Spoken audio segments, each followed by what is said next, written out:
হে guys, আসসালামু আলাইকুম। Welcome back to my channel Ruma's team's kitchen. আশা করি প্রত্যেকেই ভীষণ ভালো আছো। আলহামদুলিল্লাহ। আজকে গমের আটার একটি রেসিপি শেয়ার করে নেব। চলো পুরো ভিডিওটি প্লিজ কন্টিনিউ করো। একটা বড় সাইজের পেঁয়াজ পাতলা করে কুচিয়ে নিয়েছি। দিয়ে দিচ্ছি নুনটা স্বাদ মতোই দিও। হাফ চামচ ধনিয়া গুঁড়ো, 1 চামচ জিরে পাউডার। হাত দিয়ে পেঁয়াজটাকে খুব ভালো মতো চেপে মাখিয়ে নিচ্ছি, যাতে পেঁয়াজটা নরম হয়ে যায়। তাই জন্য হাত দিয়ে চেপে চেপে মাখতে হবে। এবারে কাঁচা লঙ্কা কুচিয়ে দিচ্ছি। তোমাদের স্বাদ মতো লঙ্কাটা বাড়িয়ে কমিয়ে নেবে। লঙ্কাটা দেওয়ার পরেও আবারও ভালো মতো চেপে চেপে মাখিয়ে নিলাম। দিয়ে দিচ্ছি 2টো ডিম আর হাফ চামচ আদা রসুন একত্রে বাটা, 2 টিস্পুন ব্রেড ক্রাম্বস যদি হাতের কাছে অ্যাভেলেবেল না থাকে তোমরা এটা ছাড়াও করতে পারো, নতুবা বিস্কিট গুঁড়ো করেও অ্যাড করতেই পারো। খুব ভালো মতো ফেটিয়ে নিলাম। ব্যাটারটা খুব ঘন লাগলে আরও একটা ডিম অ্যাড করে নিও। পানি গরম করে নিচ্ছি ডোটা বানিয়ে নেওয়ার জন্য।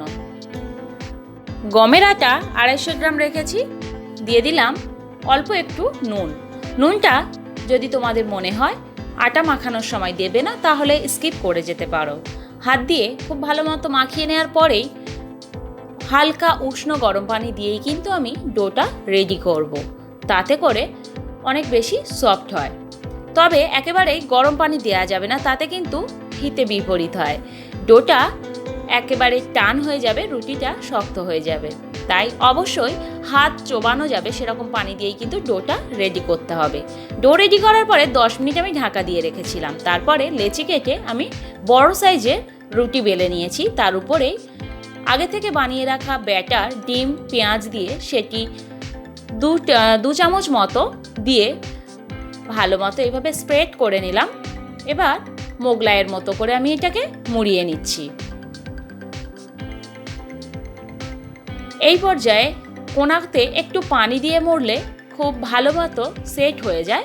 আর যদি মনে হয় পানি দেওয়ার দরকার নেই, এইভাবে হাত দিলে সেট হয়ে যাচ্ছে, তাহলে পানি দেওয়ার কোনোই প্রয়োজন নেই। দিয়ে দিচ্ছি সয়াবিন অয়েল। তেলটা একটু বেশি পরিমাণেই দিয়েছি আর খুব ভালো মতো গরম করে তারপরে বেলে রাখা পরোটাগুলো ছেড়ে দিলাম। একটা সাইড ভালো মতো হয়ে যাওয়ার পরেই উল্টিয়ে দিচ্ছি। হালকা ব্রাউন করে দুটো সাইডই ভেজে নেব, তারপরে তুলে নেব। ঠিক এই রকম ভাবেই। এই রেসিপিটি ভালো লাগলে অবশ্যই লাইক, কমেন্ট, শেয়ার করতে ভুলো না।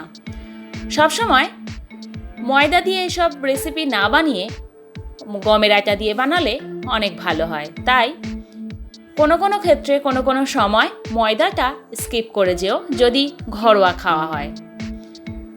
আর একঘেয়েমি রুটি আমাদের সবসময় ভালোও লাগে না, তাই একটু অন্যরকমভাবে যদি গমের আটা দিয়ে বানিয়ে নেওয়া যায় তাতে খেতে মনও ভালো হয়, মুখটাও স্বাদে অন্যরকম লাগে।